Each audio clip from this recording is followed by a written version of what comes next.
Hey, Micro Church people. Listen, I'm so glad that you are gathered here together tonight to enjoy each other's company, to pray together, to learn and grow together. And I just want to share with you my heart and what I believe the vision is for micro churches as it relates to God's mission for Cicero Christian Church. We are convinced that we have a created purpose. God made us for a reason. And that reason is to bring glory to Him. That our lives are intended to bring glory to our Creator.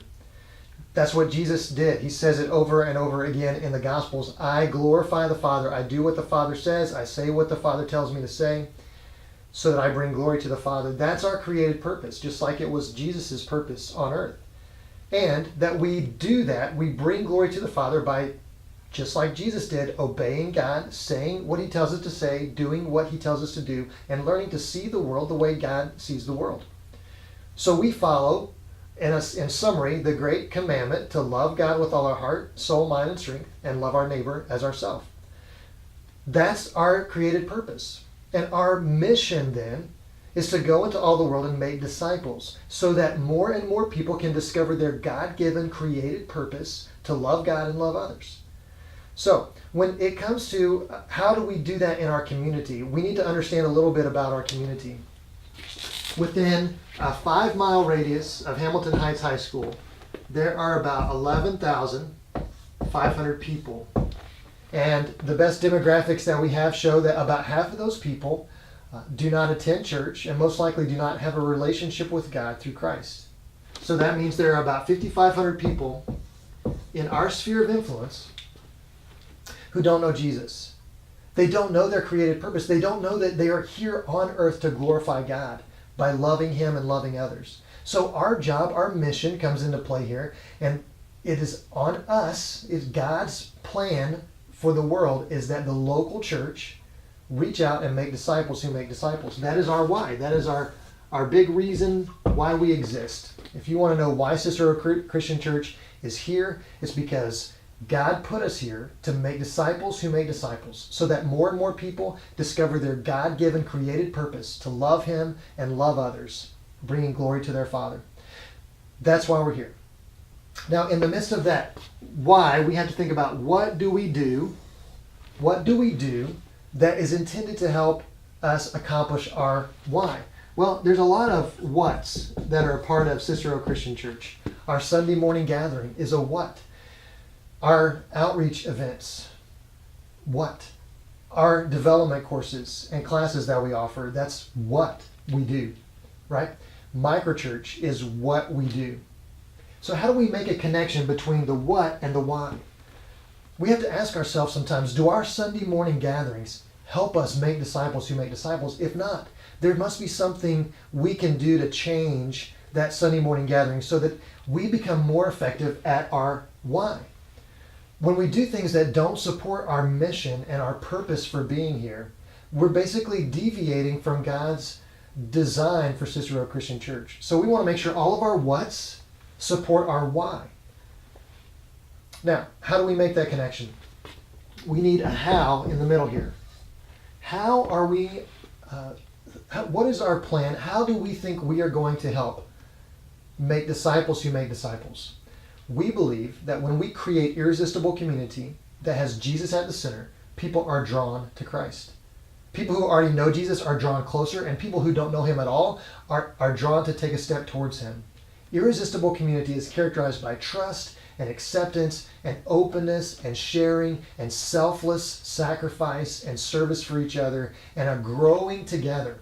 That's irresistible. When people see that, they're drawn to that. And when Christ is at the center of that irresistible community, people are ultimately drawn to Christ. And our best effort, the most effective thing that we can do to create irresistible community is microchurch. It's what you're doing right now. You are creating irresistible community, and the purpose of that community is to draw you closer to Jesus and draw people who don't know Him closer to taking steps towards Him.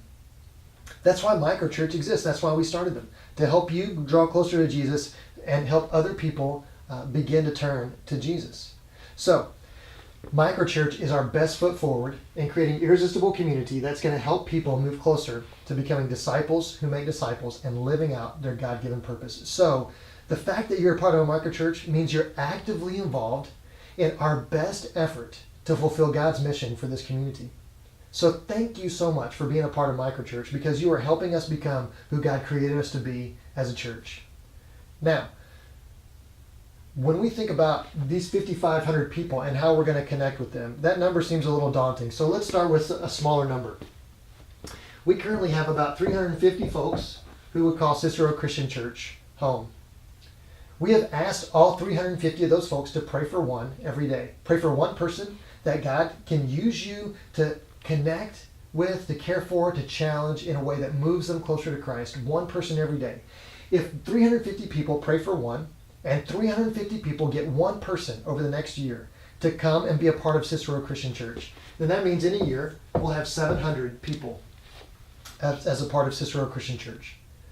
Our goal is that at least 2/3 of these people will be in a micro church. So right now we have 16 micro churches that serve 2/3 of that 350. 2/3 of 700 would be 460 people that would be in a micro church, which means we're going to need 45 micro churches to serve 460 people. At least 45 micro churches, which means we need 30 more micro churches, which means we need 30 more micro church leaders. Now, put yourself in my place for a second and ask, where am I going to find 30 more micro church leaders? I'm looking at them. I'm looking at the next 30 microchurch leaders. I believe that the absolute best recruiting ground for microchurch leaders is current microchurches. We need to elevate people into microchurch leadership who get microchurch. They've experienced it for themselves. They know the power of that irresistible community, and they've been a part of creating that irresistible community and seeing people grow closer to Christ through it. That's where we're going to find the next 30 microchurch leaders. So, you may be one of those next microchurch leaders. And it's something I'd like for you to consider praying about. Here's the challenge that we need to work through. When you create irresistible community, when you have that trust and acceptance and sharing and serving and sacrificing for each other, when that is working well, then people become protective of that community. We decide, I love this, I need this, and I don't want to lose this. So when Adam asks us to add new people to our group, I get really nervous because I don't know if those new people are going to take away from my irresistible community. I don't know if they're going to mess it up. So I'm a little hesitant and resistant and nervous to add new people to our group. And when Adam asks us to launch new groups, that means we're going to send people out of our group to go launch a new group. I get nervous about that. And I get anxious about that, and I'm not sure I really want that to happen because those people are a part of my family. I don't want to lose them. I don't want them to go away and not be a part of this anymore. I'm afraid I'll lose my irresistible community. That's a very natural response. In fact, that is a natural byproduct of true community. We become protective of it. So here's what we need to do. We need to find a way through that. We can't deny that protectiveness exists. But we need to find a way through it. Why? Because this is bigger than you, and it's bigger than me. And we need to understand that if we're going to make room for more, if we're going to be able to provide microchurches for 460 more people that are coming, we have got to make room for more. That means our current microchurches need to be launching new groups and accepting new people all the time so that we can continue to make room for more people. Because when we launch new groups, we allow more and more people to experience irresistible community that draws them closer and closer to Jesus and gets us to our mission, our why, which is to make disciples who make disciples. The goal of your Christian life is not simply to find a group of people that you love to be around and be with those people. The goal of your Christian life is to live in such a way that other people are drawn to Jesus, as many other people as possible.